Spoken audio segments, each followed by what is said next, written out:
To three. दोस्तों, रफ़ी साहब के 2 ऐसे दुर्लभ गीत आज हम आपके लिए लेकर आए हैं।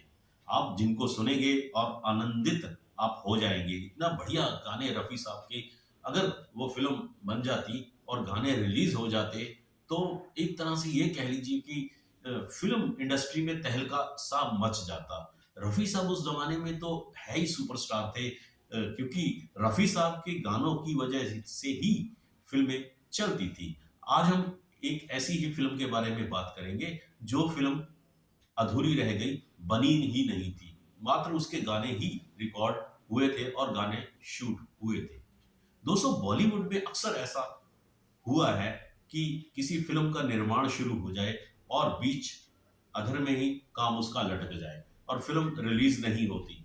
उससे नुकसान बहुत से कलाकारों का भी होता है और फाइनेंशियल का नुकसान तो होता ही है।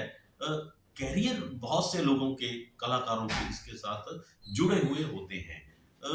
ऐसे ही 1966 में देवानंद साहब की एक फ़िल्म आई थी। आई क्या, फ़िल्म का निर्माण शुरू हुआ था, साजन की गलियाँ।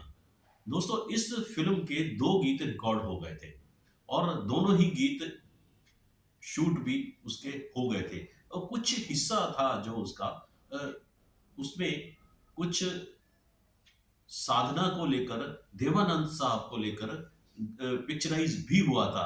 मैं बात कर रहा हूँ आज साजन की गलियाँ फ़िल्म के बारे में, जिसमें देवानंद साहब को लिया गया था और साधना को लिया गया था और उसके अलावा नरगिस जी की जो आप कह लीजिए कि रिश्तेदार थी, ज़ाहिदा, भतीजी थी उनकी ज़ाहिदा, उनको लॉन्च करना था उस फ़िल्म के लिए, उनको लिया गया था। अब बात करते हैं इसमें जो गीत थे, रफ़ी साहब के जो इसमें गीत लिए गए थे। देवानंद इसमें हीरो थे, जैसा कि आपको बताया गया है। फ़िल्म को जो डायरेक्ट कर रहे थे वो राज खोसला था साहब थे। क्योंकि उन्होंने पहले भी बहुत सुपर डुपर हिट फ़िल्में डायरेक्ट की थी, तो राज खोसला साहब इस फ़िल्म को डायरेक्ट कर रहे थे। फली मिस्त्री, जो कि बहुत ही बढ़िया डीओपी कैमरामैन थे, उन्होंने असली नकली फ़िल्म और हम दोनों देव साहब की थी।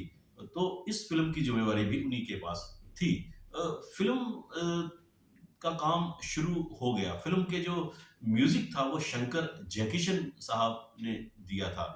तो इसमें बताते हैं कि थोड़ा इनकी अनबन, विचारों की अनबन देव साहब और राज खोसला साहब के बीच में हो गई थी। तो इसी की वजह से शायद ये फ़िल्म अधूरी रह गई थी। फ़िल्म के जो 2 गीत थे रफ़ी साहब की आवाज़ में, हम खूब जानते हैं। दोस्तों, ये रफ़ी साहब ने, सुमन कल्याणपुर ने और गीता दत्त की आवाज़ में ये गीत रिकॉर्ड किया गया था और और इसका पिक्चराइज़ेशन भी बहुत ही खूब हो गया था। और बात करें कि दूसरे गीत के बारे में, हमने जिनके ख्वाब सजाए, रफ़ी साहब का ये गाया हुआ गीत था। तो दोनों ही गीत अगर फ़िल्म बन जाती उस समय, तो रिलीज़ होती, तो आप सोच नहीं सकते कि कितना हंगामा होता, कितना धमाका होता, क्या खूबसूरत गीत हैं। शंकर जयकिशन साहब का संगीत वन्स अगेन उसमें था। तो ये आपको इसकी जानकारी आपको कैसी लगी दोस्तों? और भी आपको ऐसी ही खूबसूरत जानकारियाँ देते रहेंगे, जिनमें पुराने गीतों के बारे में, पुरानी फ़िल्मों के बारे में अधिक से अधिक कोशिश रहेगी कि आपको जानकारी देते रहें। आपको ये वीडियो कैसा लगा? आप इसके बारे में कमेंट्स में ज़रूर लिखिए।